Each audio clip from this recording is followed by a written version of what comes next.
सास की विदाई। नैना की शादी भूषण से होती है। उसकी सास गीता एक विधवा होती है। दरअसल गीता का पति तेज उसे कई सालों पहले इस दुनिया में अकेला छोड़कर चला गया था। गीता बहुत अकेलापन महसूस करती थी। वो एक लेखिका थी, किताबें भी लिखती थी, लेकिन सूनापन और बेचैनी उसे हमेशा परेशान करते रहते। तो आइए देखते हैं कि आखिर कैसे हुई इस सास की विदाई।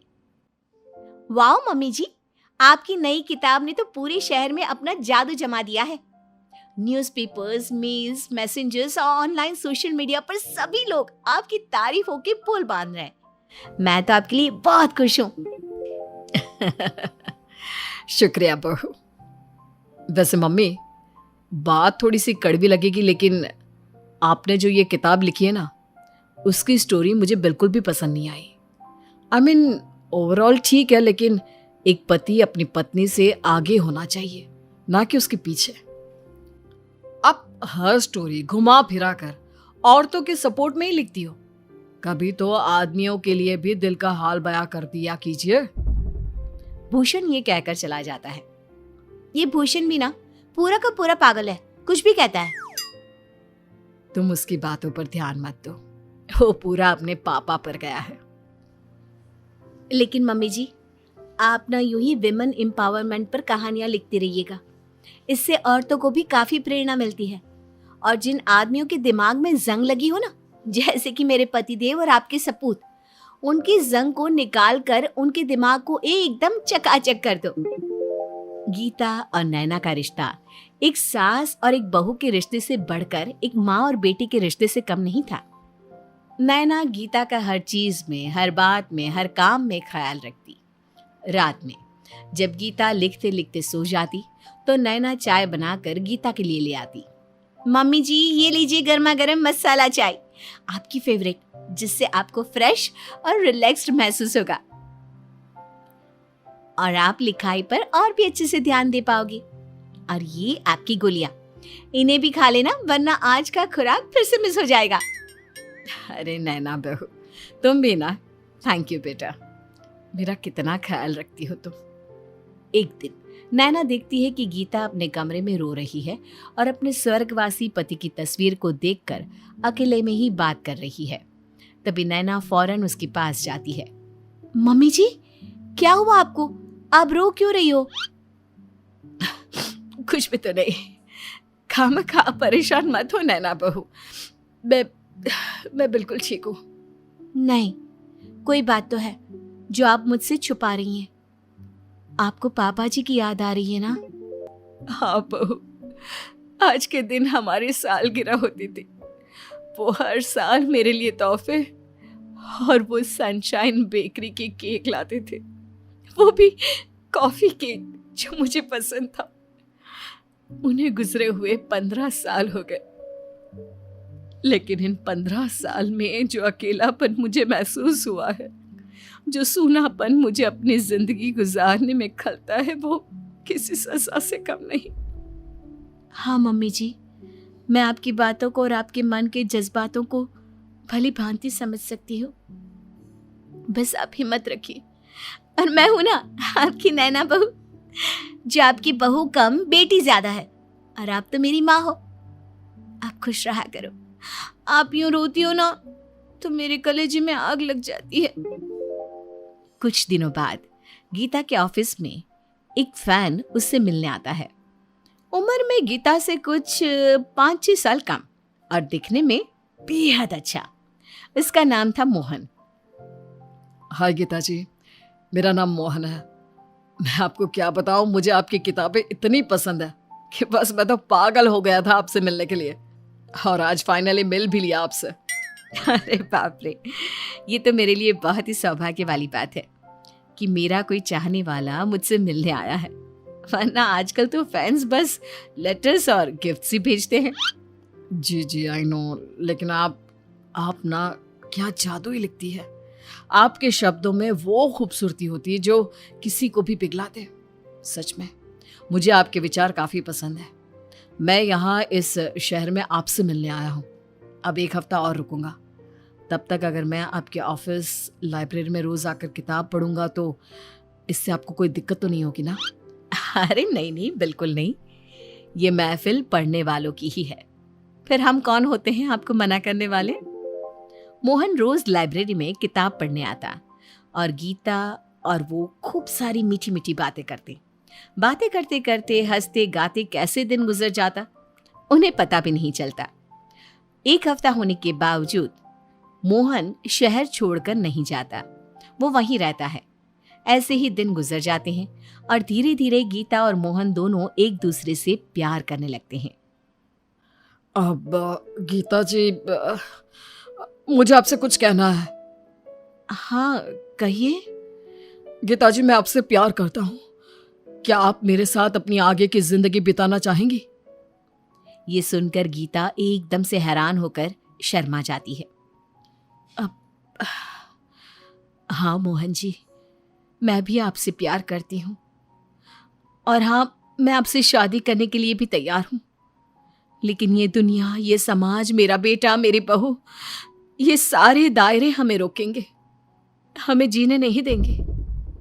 आप फिक्र मत कीजिए, जहां चाह वहां राह भी होती है। और वैसे भी कुछ तो लोग कहेंगे, लोगों का काम है कहना। तभी वहां पर भूषण आता है। वाह क्या बात है, मतलब आपने सारी शर्म छोड़ दी ना। अरे आपके बेटे के बच्चे पैदा करने की उम्र हो गई है और आप है कि शादी करना चाहती है, वो भी कल के आए इस आदमी से। सही कहती थी दादी, आप ही खा गई थी पापा को। आपको जो करना है कीजिए, मुझे तो आज से आप पर से भरोसा और प्यार दोनों उठ गया है। ये सुनकर गीता बहुत उदास हो जाती है। तभी मम्मी जी, मैं जानती हूँ सब, अभी अभी भूषण गुस्से में बाहर गए हैं, उसने मुझे सब कुछ बता दिया है। तो बेटा तू भी उसी के साथ? नहीं, मैं तो उल्टा आपके लिए इतनी खुश हूँ कि क्या बताऊं। लोग कहेंगे कि इस उम्र में शादी कर रही है। लेकिन एक बात आप हमेशा ध्यान रखिएगा मम्मी जी, जिंदगी की नई शुरुआत करने के लिए कोई भी उम्र जायज है। आस पड़ोस और मोहल्ले में भी गीता और मोहन के प्यार के बारे में खबर फैल गई। जब गीता और नैना बाजार में सब्जी लेने जाती है तभी। क्यों गीता, अरे जरा तो सोच समझ कर जीवन जियो। लोक लाज मान मर्यादा कुछ है कि नहीं? वही तो, अब 50-60 की उम्र में शादी करोगी, तुम्हें ये सब शोभा भी देता है क्या? गीता मौन रहकर सब चुपचाप सुनती रही, लेकिन तभी अचानक बीच में नैना बोल पड़ती है। विमला आंटी, एक बात बताइए, आपके चचेरे भाई कुलदीप काका ने भी 65 की उम्र में दूसरी शादी की ना? क्योंकि उनकी पहली बीवी 6 साल पहले ही गुजर चुकी हैं। हाँ तो कहने का मतलब ये है कि अगर ये समाज और आप जैसे दकियानुसी सोच वाले लोग एक आदमी की दूसरी शादी, वो भी बुढ़ापे में, कबूल कर सकते हैं, तो आप लोग एक औरत को क्यों नहीं उसकी जिंदगी जीने देती सही से, खुली हवा में सांस लेकर? क्यों हर तरफ से उसके लिए पिंजरे तैयार करती हो? वाह, मतलब एक बूढ़ा आदमी शादी करे तो सही, लेकिन एक बूढ़ी औरत शादी करे तो वो घोर अनर्थ। सभी औरतें एकदम से चुप हो जाती हैं और घर जाकर नैना भूषण से भी गीता के बारे में बात करती है। लेकिन भूषण तब भी नहीं मानता और गुस्से से चिल्लाता है। एक बार मैंने कहा ना नैना, अब बार बार मम्मी की वकील बनकर मत आओ उनका और उस मोहन का रिश्ता जोड़ने मेरे पास, वरना खुद अपने रिश्ते से हाथ धो बैठोगी। अब गीता के लिए हर तरफ से रास्ते बंद हो चुके थे। समाज के ताने और नामंजूरी उसे शादी का कदम लेने से रोकती रही। एक दिन लाइब्रेरी में गीता, मोहन और नैना। मोहन जी, नैना बहू, मुझे नहीं लगता कि ये शादी हो पाएगी।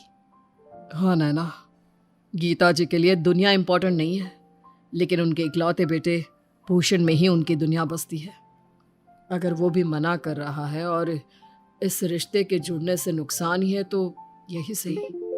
लेकिन तभी वहां पर अचानक से भूषण आ जाता है और उसे देख तीनों हैरान होकर डर जाते हैं। भूषण कहता है, डरिए मत, मैं यहाँ कोई ताने कसने या गुस्से में झगड़ा करने नहीं आया हूँ। मैं तो बस अपनी मम्मी से गले मिलने आया हूँ और उन्हें यह कहने आया हूँ कि हाँ, वो शादी कर सकती है। भूषण की ये बात सुनकर गीता, नैना और मोहन चौंक जाते हैं और आश्चर्य में पड़ जाते हैं। सच बेटा? हाँ मम्मी, मैंने बहुत सोचा, लेकिन मेरे अंदर का वो छोटा बच्चा आज भी अपनी मम्मी के चेहरे पर मुस्कुराहट ही देखना चाहता है। मुझे अच्छे से पता है कि पापा के जाने के बाद आपने अकेले कितना संघर्ष किया है, कितने आंसू बहाए, लेकिन अब नो रोना। हाँ, अब सीधे विदाई के दिन रोना, आप भी, क्योंकि अब होगी एक सास की विदाई और आपकी माँ की विदाई। गीता और मोहन भावुक हो जाते हैं। तुझे खबर भी नहीं कि तूने मुझे कितनी बड़ी खुशी दे दी है भूषण बेटा। दुनिया चाहे कितना भी बुरा भला बोले, लेकिन मेरी दुनिया मेरा बेटा और मेरी बहू है। तुम दोनों खुश तो मैं खुश। और अब इस फैमिली ट्री में मैं भी जुड़ने जा रहा हूँ। भूषण, नैना, तुम दोनों मुझे ना मोहन कह के ही बुलाना, भूल कर भी अंकल मत बुलाना, okay? Okay uncle, sorry Mohan.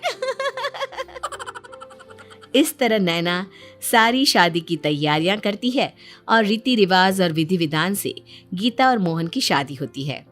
और फिर नैना गीता को विदाई देती है। जाते जाते वो मोहन से कहती है, मेरी सास का ख्याल रखना।